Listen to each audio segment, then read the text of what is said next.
உன்னை கண்டு எண்ணம் யாவும் அல்ல ஊமையாகி நின்றதென்ன சொல்ல 100 வார்த்தை அல்ல அல்ல ஒரு வார்த்தை புரியாதா எந்த வார்த்தை சொல்லவில்லையோ நீ அந்த வார்த்தை எந்த கண்களால் நான் 100 ஜாடையில் சொன்னேன்னு தெரியாதா புரியாதா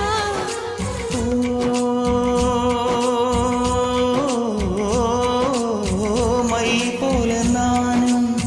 கண்ணில் சேர வேண்டும் மை போல நானும் கண்ணில் சேர வேண்டும் பூவை போல நானும் உந்தன் கூந்தல் சேர வேண்டும்